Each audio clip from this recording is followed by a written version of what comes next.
Around the world, we are in self-isolation. We are facing the first pandemic of this level since the early 1900s with flu pandemic. We are at home. We have time now to consider our future and to take our health and immunity into our own hands. So the goal of today's session is, rather than panicking, learn how to prevent and stay ahead of this pandemic that is called COVID-19 or coronavirus. We are very thankful you are all here today, and we hope you'll have some significant takeaway. So please, I invite Junior now to come and begin our presentation. Hi guys, and thank you for joining. Welcome to this YouTube Live on boosting your immunity. Let me just set this up correctly. There we go. All right. So in today's session, I'm going to talk about what can you do to boost your immunity, and talk about what are the basic foundations of immunity in our body. What are the pillars of immunity? And then I'm going to go into my area of strength, which is food. What foods can you take for immunity? And particularly if you are someone who already gets a lot of sickness, who already suffers from a lot of cold, if you already suffer from a lot of sinus infections, then we really want to talk about you as well here in terms of boosting your immunity. Also, the format is going to be focusing not if you always had healthy food. The format is going to be focusing on people who had normal food, or younger kids in their 20s and 30s who were having unhealthy food, and how can we boost your immunity rather quickly right away. And then we'll also cover about these things like probiotics and what does your gut have to do with immunity, and about vitamins and supplements that you can take. So just quickly to talk about the 5 pillars of immunity. These are the things that determine an overall level of health. So the first section that we've got is diet. And why diet? So a diet keeps the immune system balanced, and it keeps it ready to fight an infection. As you have noticed with coronavirus, a lot of people that got infected, they didn't get sick. A lot of people that got infected escaped with very minor or no symptoms. And then a lot of people that got infected but were already sick, they didn't do so well. Similarly, when we talk about the seasonal flu, it comes every winter or the change of seasons, and some people get sick every time and some people never get sick. And a lot of that has to do with diet. So together with a good immune system, a healthy diet is really, really paramount to fighting off an infection. So, especially today, since I am in the food business, I am in the nutrition business, and I see how many people have a bad diet. So I want to focus about how can you boost your immunity without changing your whole world, without changing your whole diet. Like, let's not start eating brown rice or start doing things that we've never done. The focus when I talk about diet will be things that you can add while generally eating everything that you used to eat. So that's about diet, okay? Let's talk about sleep, which is the second pillar of immunity. And right now, when we are all staying at home or working from home, it's a really good time to get your sleep. Studies show that people who don't get enough sleep are more likely to get sick. And also, the more you sleep, the better your recovery is. We know that, right? When people get sick, the more they sleep, the better they sleep, the better their recovery. So similarly, just like sleep helps with recovery, sleep will also help with immunity. The time that you need to sleep is 7 to 9 hours of sleep. You want to make sure you get 1 to 2 hours of good sleep. I have got a WhatsApp number down here. We have some sleep exercises. If you are having troubles with sleep, we can try to share those types of things with you that we use with our friends and family to help them sleep in case of sleep issues. The third pillar of immunity is the sun. So our skin is the largest organ in our body, right? If you think about it, it is by far the largest organ in the body. And sunlight connects with our skin and activates it to produce vitamin D. So vitamin D or vitamin D is one of the most basic vitamins in which most of us have a deficiency today. Vitamin D is very important for our immune system because it helps regulate the whole immune system. So vitamin D is not itself something that fights infections, but it kind of helps balance the whole immune system's activity. So the other thing is that a Georgetown University study, again, it's a new study from Georgetown University, said that sunlight can also energize your T cells. T cells are part of your fighter cells. It can also energize your T cells to fight off an immunity. Something else I came across is that when they had the Spanish flu, Spanish flu was in 1918. That's why we're all scared of coronavirus because I don't know, 30 million people died.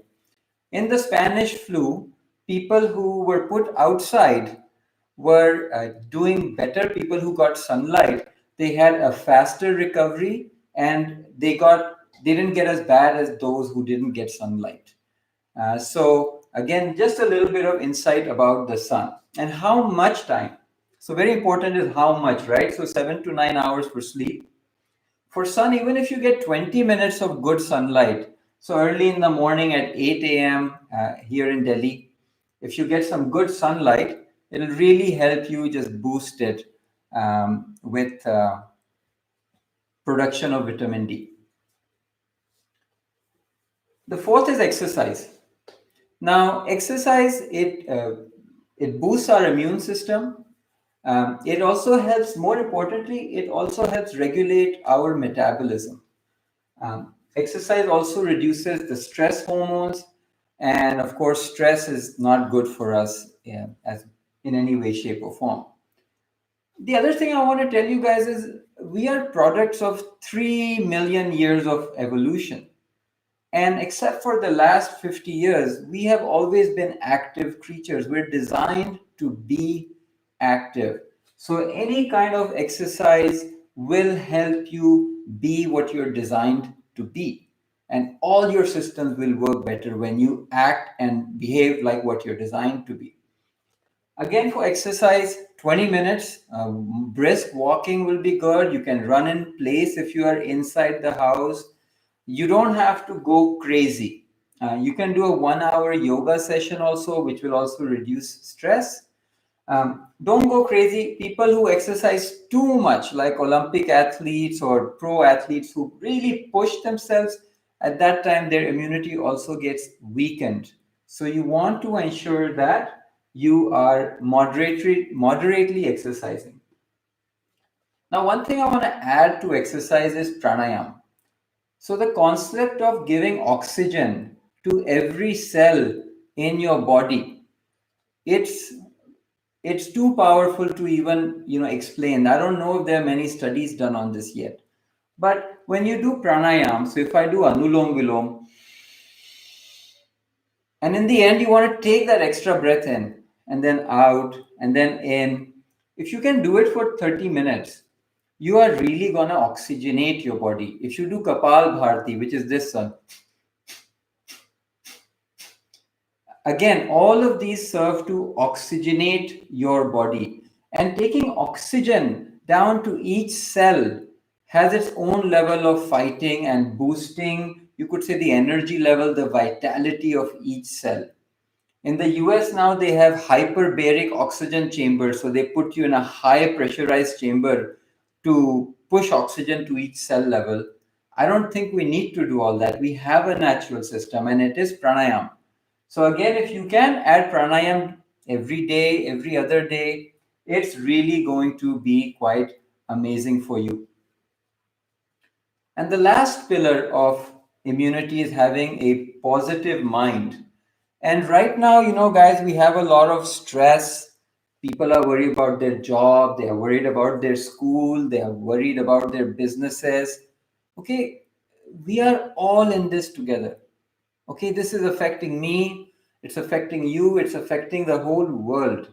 Let's not stress about it. Let's enjoy. I'm having a good family time right now. Enjoy the rest. Be active, be productive. Don't just become a couch potato. Make a game plan, but have your positive mind. If need be, meditate. So, positive mind helps reduce stress and it takes a load off your immune system. So, generally, also people who have a positive mind will have less inflammation because it allows your body to rest. So, with a positive attitude, you won't be stressed, your stress hormones will be down, you'll rest better, you'll sleep better, everything is gonna be really, really good. So, these are the 5 pillars of immunity. I'm now going to go into foods, but I just want to see if there's any questions here on the chat, and I'll take a few questions and then I'll go on into the diet part. We have two questions, both related to sleep. One is any diet and sleep related items, and another one are some exercises that lead to more sleep. Okay, so I have got 2 questions. One is exercises which lead to good sleep, and diet and sleep. I'll take the easy one first. For sleep, Yog Nidra, hands down. You can search on YouTube. You can search for Yog Nidra. You'll find Yog Nidra in English and in Hindi. I have a great Hindi version. I use it myself. My father uses it. It made him reduce one sleeping pill within a day. And again, if you WhatsApp here and just message sleep Yog Nidra, then we'll reply back to you by the evening with the exact video that I do use. So here's the number. I hope you can see it. So that is for the sleeping exercise. Exercise. Any kind of foods to help with sleep. I wouldn't say specifically foods that you eat, but if you think about things to drink, then chamomile tea is extremely beneficial to sleep. Also, blue light, so the light from all our devices, uh, action movie, things like that is going to keep you awake. If you can turn all of that down, have some soft music playing, aromas, these are things that naturally calm us. Some people, meditation works well. Of course, I've mentioned the Yog Nidra. But I would say drinking relaxing drinks like chamomile tea are going to be really useful for calming the mind. As a matter of fact, I had chamomile tea last night. So I think we'll move on now. And one more question. Which is better, gym exercise or yoga? Which is better, gym exercise or yoga? Great question. Depends. If you're trying to build muscle, then you want to do strength building exercises. You can also do yoga exercises for that. I've been doing yoga primarily for 10 years. If you want to do cardio strength, like your heart muscle endurance, for that it's cardio.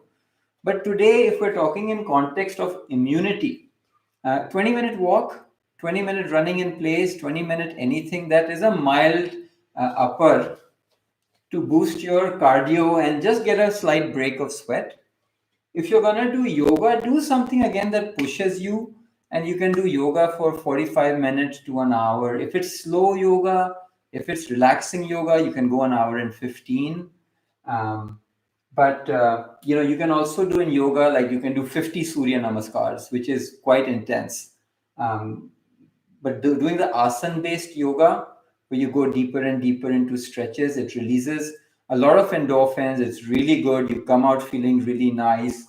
And actually, at the end of the yoga, you can do pranayama. So I like both. Mixing up both would also be just a very good idea.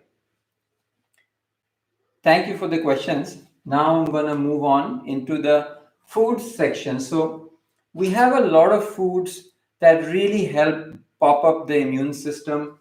And I'm going to go into all my favorite things right now. Okay. So First, here we've got amla. Amla is also known as the Indian gooseberry. I don't know if you can eat it. Let me try. It is very bitter, and I can't even finish that. But it's these bitter things, it's loaded with vitamin C. And that's the kind of stuff that you want right now. You don't want to go for sugar, you want to go for strong tastes. So when it comes to amla, you want to juice it. There's a seed inside. You want to watch out for the seed, cut it, and if you get a juicer if you don't have it. And about one large amla per person. These are a little bit on the smaller side, maybe 1.5. So this is a little bit on the larger side. So one of these. Now you don't want to have it straight. We're going to mix it with some of these other things and go that way. So amla, and the next thing is berry. So amla actually is a berry family. It's the Indian gooseberry. But the other things that you can have, so we've got strawberries. Strawberries are in season right now. Raspberry, that is also in season. And berries also tend to be very rich in nutrients and very low in sugar. So berries have vitamin C. And again, having a variety of types of vitamin C is again part of nature's solution to disease. So, like you have the amla, you can eat this raw or you can even juice it. And so that'll dilute the amla. Then I've got fruits. So in fruits, again, I'll talk about the green apple first. So a green apple compared to a red apple, green apple has less sugar. And we want to minimize the amount of sugar that we take. We shouldn't have too much fruit juice. We can have vegetable juice, but we should reduce fruit juice. So green apple, kiwi, these have less sugar. Guava also has less sugar, but it doesn't have the vitamins and things I need you to be eating for fighting a flu type infection. But green apple will be good, kiwi will be okay. Oranges are also good, but again, the sugar content goes high. So having an oranges a few times a week is okay, but otherwise you don't necessarily need to have orange if you're having amla and strawberry. So going into vegetables, tomato has vitamin C. We don't know that often, but tomato does. You can juice these and other vegetables. Here's my little basket. Look at that, full of colors. So having some beet, beet has iron in it. And again, the thing about vegetables is they should be deep dark colors inside. So if I compare a beet with a zucchini, zucchini is mainly water and it's white on the inside. Cucumber is mainly water. But these guys are very good. Broccoli is really good, and especially broccoli right now, you can eat it. I have this book that I rebrushed. I think it's apt for right now, right? How Not to Die. And he talks about broccoli as well, having antimicrobial properties. But the stem, this is really good to juice. This is like where all the nutrients are flowing off this plant. So you can juice the stem, which is something you wouldn't eat normally. Having some carrots. Carrots have carotene, which is a phytonutrient, also vitamin A. So these go very well with amla. And I've got, these are things I don't typically juice, but right now in the time of coronavirus, I'm going to be juicing these as well. Because bell peppers are like, I have an anti-cancer soup and bell peppers are a key ingredient in that. Bell peppers have a lot of beneficial properties and almost no sugar. So you're going to get all the nutrients, but you're not going to get any of the sugar, which is what we want. And of course, you can always add a lime. Now, lastly, something that we don't often juice is aloe vera. So you're gonna take the inside part. Oops, it's got all that drip. But the inside gel is what you want. And per person, about 1 teaspoon. Aloe vera is very strong. You don't want to overdo it. But if you can take 1 teaspoon, you have to peel off. You have to peel off the green part. There are YouTube videos on that, and you just want the inside jelly. And you can juice that as well. And that is very beneficial for your immunity. In terms of quantity, I would say having this, like you want to juice at least more than this. Maybe some more spinach and stuff, and some more berries, or half an apple, and you should get 1 good glass. So if you can juice about 300 grams of vegetables, and with these super ones, then that's every day. Just think every day, having it every day, how much will that boost your immunity? And again, coming back to how I structured this talk, it's not about having you change your habits every day, but if you can have all of this packed into one shot, that'll be really good. And if you have had your lunch, just maybe halfway in your lunch, if you have it, then you'll have some fiber also for this juice to kind of slow down the flow. Ginger. Now, ginger is very good during, where's my ginger? Here's ginger.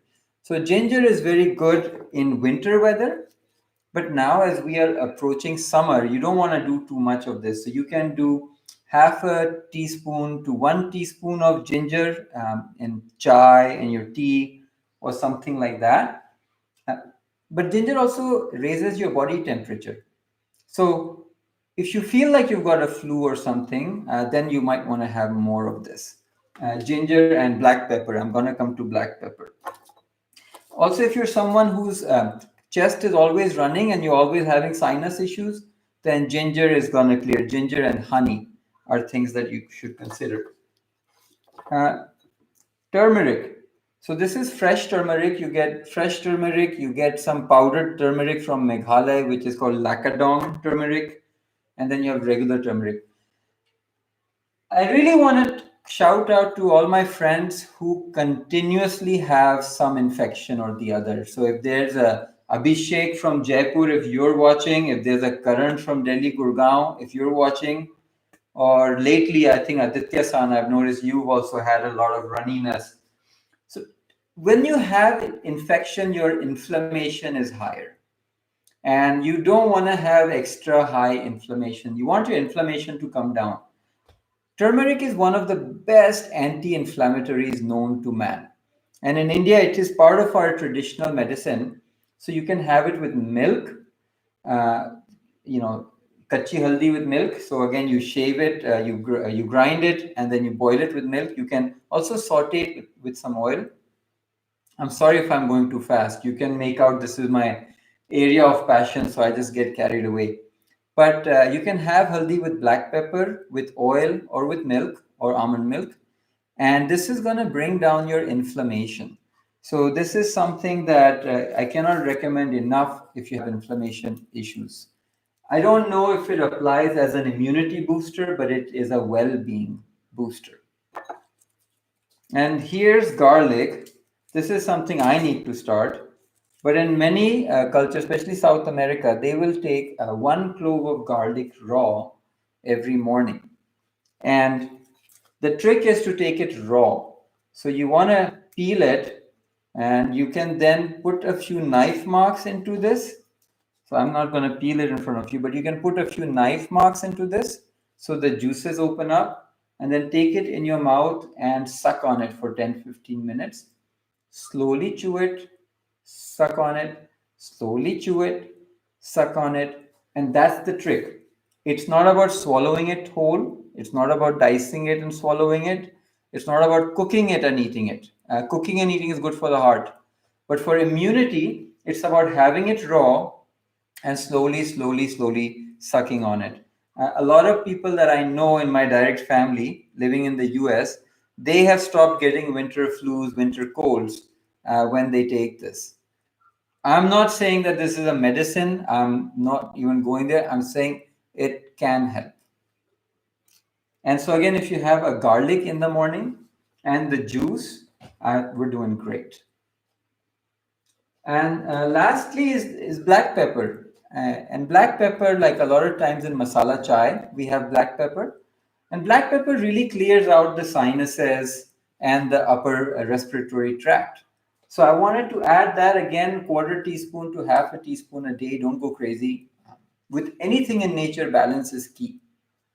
So keeping balance in mind, add some black pepper every day. If you find your nose is starting to run, then you can increase the amount of black pepper. Again, if you're having any issues, do reach out to me. I'll try my best to help you. Now we go into Ayurveda. We have Tulsi, we have Neem, and we have Giloy. So this is not actually Tulsi, this is basil. I didn't have Tulsi in my garden, but Tulsi is supposed to help you. And so Tulsi, 6 or 7 leaves in your juice. Neem, 6 or 7 leaves in your juice. And have it fresh. I like everything fresh. Giloy, I wanted to bring this up because I've studied it. Giloy is supposed to help you once you have a fever or if you have fluctuating sugar levels. So Giloy will balance your sugar, and of course that's going to be good for your immunity. But if you don't have sugar issues, then I'm not sure. I couldn't find a lot of research on how Giloy prevents disease. But once you have disease, it's supposed to be good. Again, I'm not an expert. Maybe there's an Ayurvedic person who might know better. I spoke to one, but I didn't get the right answer. So I just wanted to mention it because every Ayurvedic person will mention Giloy. So I wanted to write it that I didn't notice something directly related to coronavirus there. But Tulsi and Neem I would definitely take. And for quantity, for turmeric, if you're taking powder, just to jump back, it would be about a third of a teaspoon to a quarter of a teaspoon. Aloe vera was 1 teaspoon at the max or half a teaspoon. Ginger would be 1 teaspoons. And again, I hope I've covered most of them regarding quantities. So now we have some questions. We'll go into some questions.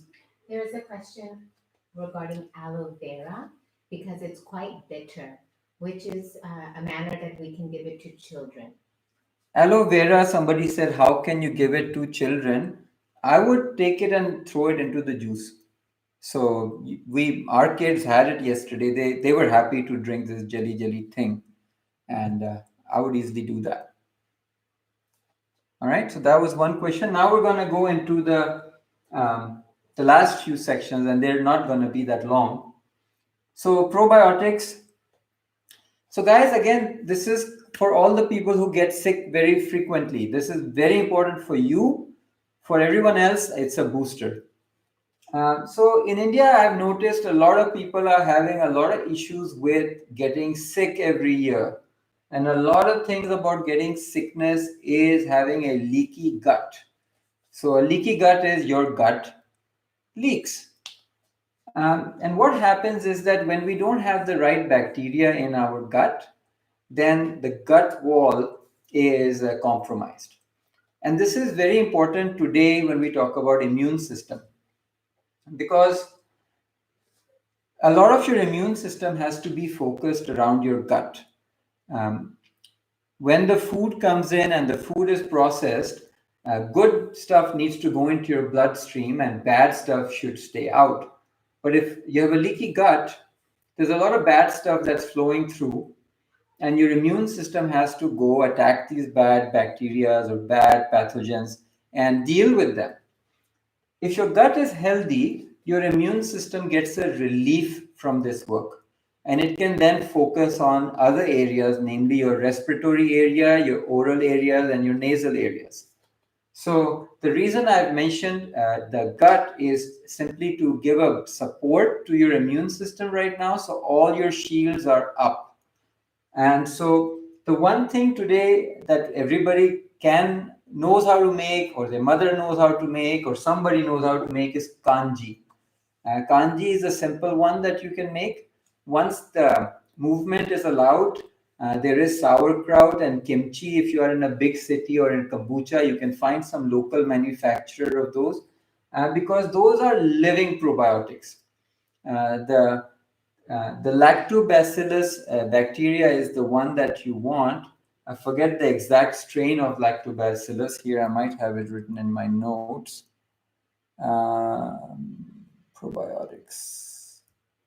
I forgot to write the exact strain of the bacteria. But I don't like the powdered stuff. You know, the powdered probiotics for me, it's the same as taking all your vitamins in a powder. It's not the same. You got to take natural vitamins same way you got to take natural probiotics. But kanji is one that you can begin with. Again, if you always have runny stuff, this is really important for you. It'll even stop all your runny stuff in the future. And let's talk about vitamins. Which vitamins are important in this situation? So vitamin C is rumored to be really, really good. There's a study about ultra high dose vitamin C. By ultra high dose, I mean 10,000 units or more. So I have this box. It would almost be the whole box every day. That is a very controversial study. So read about it. You decide if you want.